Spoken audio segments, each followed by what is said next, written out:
El cucho, que en quechua significa hombre sabio. Esto lo aprendí de mi hijo. Las grietas habían perforado los sacos de lona. El goteo intenso reinaba con su acérrimo sonido. Los ácidos gástricos producidos por el estrés le quitaron parte de su juventud. 4 muros le cerraban el camino. Sobre la pared se había formado un tapete de musgo y la horqueta de un árbol sobre el piso formaba un trípode en el cual se podía sentar cualesquiera con una suave amortiguación. Eso era el aspecto del solar, en el cual Francisco Calvo le había dibujado la última vez que le vio con su cara campesina. En esta vida fue un viejo que se dejó consumir de la amargura y para no perder con nadie esta costumbre, decidió jugar ajedrez de manera solitaria para discutir consigo mismo de sus asuntos en particular. La última partida no la había terminado y fue en ese preciso momento de ese espejismo donde sufrió un derrame cerebral a causa del sarcoma que se alimentaba de su cerebro. Calvo le había estimado en vida pese a su rigidez y a sus arbitrarias rabietas. Quizás él fuera el único cercano a él, y el día de su muerte estuvo tan solo como lo había estado durante toda la existencia, como siempre lo había estado. Así permaneció hasta el final. De pronto no perdió la costumbre de sentarse en la horqueta del árbol, y le costaba mucho trabajo dejar de fumarse el tabaco. Claro está que Francisco Calvo hacía muchísimo tiempo que no pasaba a saludar el árbol en el que se sentaba a jugar ajedrez con su amigo. Llevo mucho tiempo esperando a este Calvo y no llega, como siempre retardado para todo. ¿Cuánto tiempo había pasado para promediar la ausencia de don Cristóbal Serafín de las Casas? Lo que no sabía don Cristóbal era que Francisco no pudo terminar el cuadro a tiempo, porque 2 semanas después de su deceso, Francisco murió atragantado con una miga de pan de bono. Las puertas de aquella casa llevaban casi medio siglo sin abrirse. Por el paso de los años se creó el mito que un fantasma de aspecto amargoso renegaba sobre los pasillos, y hasta se podía sentir el olor a tabaco rancio. De vez en cuando una pieza de su ajedrez se dejaba ver en algún rincón de la casa, y hasta se había dicho que don Cristóbal tenía pacto con Lucifer, porque la casa tenía un olor a azufre fresco desde el día en que dejó de respirar. Don Cristóbal no comprendía por qué llegaban personas a su propiedad, personas que él nunca invitó y nunca invitaría, primero porque no eran sus amigos, segundo porque eran perfectos desconocidos. Don Cristóbal se rehusaba a comprender que ya no estaba entre los que concurren, y aunque todas las cosas que estaban allí eran suyas, ahora nada de eso le pertenecía. Pese a todo, la horqueta del árbol no había envejecido, solo se miraba sobre el piso. Así creció el árbol sobre el suelo, extendido sobre el piso, con el bípode de su horqueta que servía de taburete para los invitados. El vidrio fisurado desde su ventana, cuarto que había sido su celda desde la infancia. Su familia amasó tanta fortuna que nunca tuvo preocupación por la parte económica, y ese era el miedo que invalidó su socialización con el mundo entero. Permaneció solo, cautivo, recluido, temeroso que se le llevaran lo que siempre había tenido y lo que siempre había sido suyo y de nadie más, sumergido tan solo en su soledad que le devoraba como un monstruo marino que desciende de algún tipo de mundo solo para devorarnos el alma a su manera invisible. En su casa vivía desde la hormigamona hasta la arriera, cigarras, cucarrones, cucarachas de tierra, y nunca vio los insectos como una plaga, pues le hacían compañía en su eterna soledad. Y la trepadora nunca le miró como maleza, ni el diente del león le fue un estorbo, pues sabía utilizarlo de manera apropiada para que no fuera un rastrojo, sino parte de su dieta alimentaria. Y le gustaba mucho la amistad con los animales, y los animales fueron muriendo por la ausencia del viejo. Mas en cambio aborrecía el llanto de un niño. Le irritaban las voces de las personas que cruzaban por el camino dialogando de sus quehaceres. Se decía para sí mismo que solo estaban llenos de mentiras y engaños, mas amaba a Calvo y Calvo no llegaba. Se había quedado tal vez comprando el pan que tanto le gustaba y traería para su mesa una caja de leche. Además le faltaban algunas pinceladas para terminar su retrato en óleo, cosa que le dificultó estarse quieto porque siempre estaba sobre el movimiento, y el no quedarse quieto era parte de su rutina matutina, hasta que sus párpados se cerraban con el estío del mediodía recostado sobre la horqueta del árbol, hábito que solo hacía por 15 minutos y después continuaba con las labores hogareñas, aunque tuviera una pila de empleados buenos para nada. ¿Escuchaste eso, Antonio? ¿Qué? No. Lo que pasa es que tienes miedo de quitarte la ropa. El árbol crujió como si alguien se sentara sobre él y ya estoy casi desnuda. No, ¿te parece?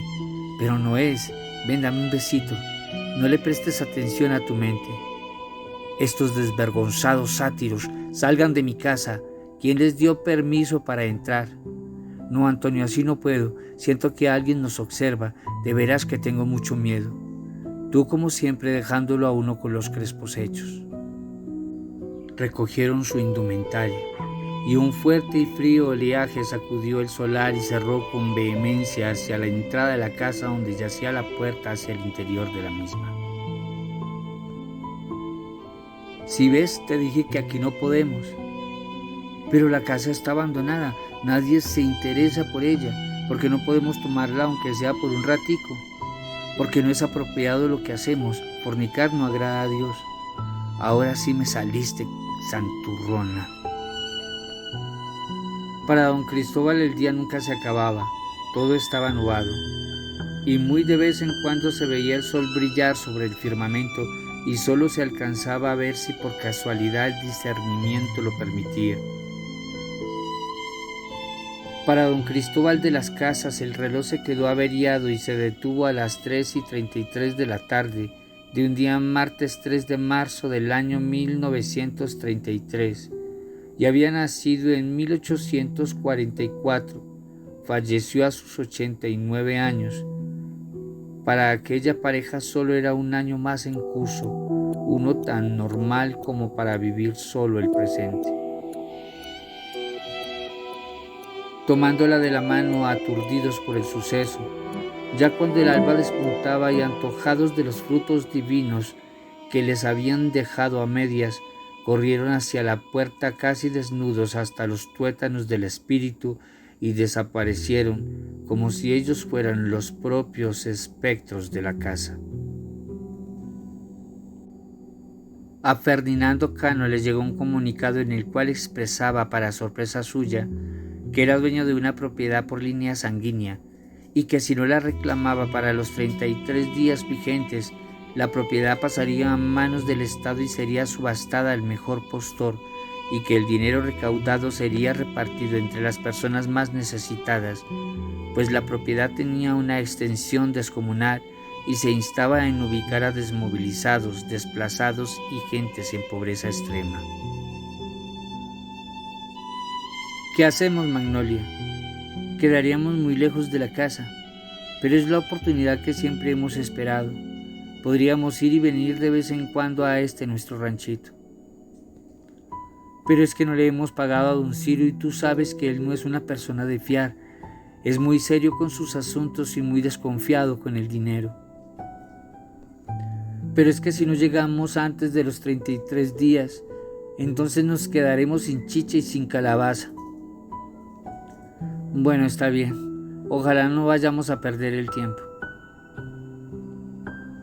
Calvo no terminaba por encontrar el pincel. Parecía que se lo había tragado la tierra. Aurelio quedó en acuerdo con él que encontraría la manera de entregarle las escrituras y santo remedio. La casa con el solar más grande visto sería toda suya, pero antes tendría que quitar de en medio a don Jacinto, quien en vida del desaparecido y avaro Cristóbal de las Casas no quiso vender su propiedad, a pesar de que ya era un viejo decrépito y sin fuerza, no dejaba de ser tan mezquino como en su juventud, como siempre lo fue. Don Gonzaga, que era el peluquero del pueblo y que de todo se enteraba, pero que nada decía y de nadie ni de nada opinaba para bien o para mal, porque por un oído entraba lo que decían y por el otro salía, entonces de nada se enteraba. Todos eran sus clientes, no se daba la ostentación de estar a favor ni en contra de ninguno. De esta manera pasaba la vida muy feliz sin hacerle daño a nadie, tocando su requinto al sabor del guarapo, la chicha y el delicioso aguardiente del valle. Por aquel entonces el joven barbero tenía un sabio refrán: en bocas cerradas no entran moscas. De esta manera se ganó la reputación de ser amigo del pueblo. En aquel entonces debía darse el gusto a regañadientes de atender a los hombres más prestigiosos y a los más comunes del entonces, desde pájaros, godos y cachiporros, liberales y conservadores, y una que otra chusma, que más, de todas formas, les llegaban sus centavos al bolsillo para alimentar a su prole. Su día favorito era el día de la remesa, donde todo tipo de campeches llegaba a trasquilarse en la famosa peluquería Cardona, pero no decía campeche de manera despótica, porque él mismo era campesino de la región, sino en un estado afable que en su boca sonaba con halago y cariño y orgulloso de sus raíces, procurando tratarlos a todos como a príncipes. Era muy devoto a las santas ánimas del purgatorio y a la Virgen del Carmen, sobre todo para las festividades. No discutía en temas de religión ni política porque procuraba respetarlos a todos. Le gustaba tener muy buenas relaciones con sus semejantes y escuchar sus ideas porque cada uno tenía su propia opinión. Pero sabía a ciencias ciertas, sin término de discusión, que los hermanos separados o apartados de su fe católica, todos ellos se iban para el infierno, porque esa era la doctrina falsa de aquellos tiempos. Preciso lo aprendió muy bien de los curas en los sermones domingueros muy a las 6 de la mañana, cuando recibía el adoctrinamiento con mucho gozo. Entonces el sacerdote, despelucado en euforia y efervescencia, enseñaba con autoridad que no recibirían santa sepultura y menos enterrarlos en tierras santas. Para la Iglesia Católica todos eran herejes, y por ello existía, por así decirlo, un lugar detrás del cementerio donde llegaban los cuerpos de los NN, suicidas, excomulgados por la fe católica, y los evangélicos o cristianos protestantes, hombres que murieron en su miseria espiritual. En Semana Santa siempre se compraba un par de escapularios y los hacía consagrar del cura con agua bendita. Habían días en los que se levantaba siendo godo hasta la tarde y por la noche era liberal, dependiendo del cliente que le visitara. De todas maneras, los quería a todos y todos lo querían a él. Vamos a pegarlo, parce. No, pero esa casa no me gusta. Ay, ya le dio un miedito a la nenita. Parece que no fuera hombre. Diversas épocas vislumbradas y lejanas, atrapadas en el tiempo, como bucles concentrados en aquella casa, en la cual resonaba su piso de madera y sus tapias espectrales, sus paredes de bareque y sus columnas de guadua rellena del ingenio humano y la arquitectura de su tiempo más antisísmica que la moderna colección de los ahora. Don Cristóbal sintió cómo se abría la puerta de la calle. Pensó, ya llegó el calvo del calvo. Mire, ese árbol está apenas. Venga y nos sentamos sobre su horqueta. No, hermano, a mí me han dicho que en esta casa asustan y que han visto al diablo caminando por los pasillos del segundo piso. Usted lo que es un pendejo. Déjese de bobadas, que los fantasmas no existen. No sea supersticioso. Qué tontería con usted tan viejo y creyendo en cosas tan tontas. Prendieron su cigarrillo de marihuana, enfocados en consumir hasta su última partícula, inundados de la risa secular que éste les producía. ¿Quién lo diría? El mismo método que los antiguos utilizaban para mirar a sus dioses ahora les permitía a estos mirar a don Cristóbal Serafín de las Casas sentado junto a ellos en la horqueta del árbol. ¡Ay, Jesús, María y José! Abra la puerta porque este burro se fue. Y salió corriendo de primero el que más macho se creía. Por fortuna el crédulo no alcanzó a ver nada, condenado solo por el grito amargo de su amigo. Salgan, salgan de mi casa, degenerados, cochinos, sinvergüenzas, que no respetan la hospitalidad de un viejo como yo. Un sonido azufrado reencarnó como remolino y una risa siniestra salió de las habitaciones de la casa, mientras los viciados pasillos sombríos del lugar perforaban la paz que le dormitaba, mientras las puertas venían a estrellarse contra el marco. Hacia la salida no existieron más la sombra de los muchachos confundidos.